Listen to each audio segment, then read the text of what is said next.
Hey, what's up everybody? So we got the brisket sandwich here for you guys that I had cooked with the rest of the Bill Miller's brisket.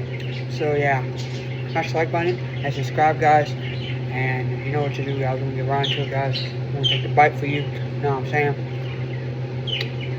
Look at that goodness sandwich right there.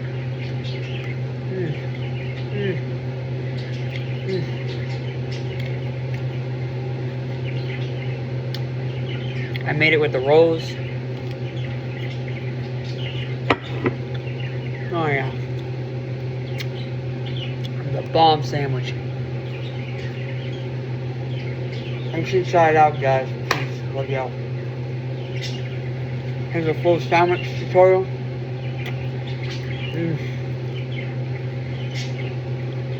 Can't stop eating it. Yeah.